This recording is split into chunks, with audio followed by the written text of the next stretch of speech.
get me wrong, ina-acknowledge ko talaga yung idea na pinanganak akong privilege. Pero syempre, dinidisiplina din kami. Spoiled kami in a sense na lahat binibigay sa amin. Pero talagang sobrang thankful ako dahil yung tatay ko, magaling din siya magdisiplina. Kailangan maging thankful ka kung anong meron ka. Kailangan hardworking ka. Yung dala-dala ko na kung may gusto ka, kailangan pagtrabahuhan mo yun. Kailangan yung talagang alam mong deserve mo bago mo siya makuha. In fact, dumating na ako sa point na meron akong imposter syndrome. Yung feeling mo hindi ka deserving na makuha mo to. But as time goes by, I give a tap at the back na sinasabi ko sa'yo, you deserve it because hindi mo lang to pinaghirapan. Halos makipaglaban ka para dito. Pag pupunta ako ng Fashion Week, lagi ko tong dinadala. The difference of Heart and Love Marie. Kasi para sa akin, malinaw na difference yan.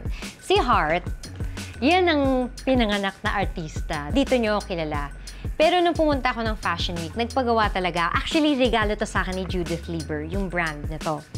And I really on purposely said, hello, my name is Love Marie. Kasi it was me trying to reintroduce myself, not as artista, pero as who I am. Kumbaga, pangalan ko sa birth certificate ko. Kasi iba yun eh. Alam nyo na ang bagong kasabihan natin. Hindi lang when it comes to material things, but in life. Pag pinaghirapan mo, kapag may mga pangarap ka, if you put in the effort and the sacrifices, nothing is impossible and you deserve it.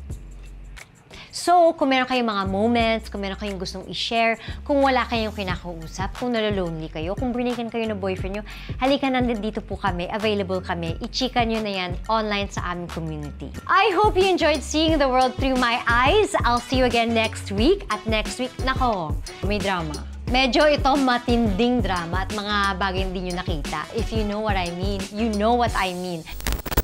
Naging kayo, influencer dahil kay Heart. Correct, oh my God. Mga bakla kayo, magre-resign kayo, sulat, kakapal naman ang mukha nyo.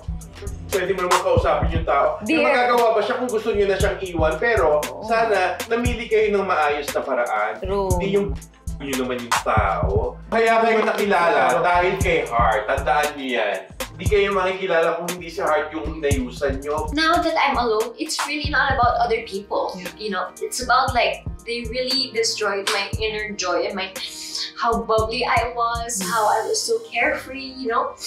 And I'm still struggling.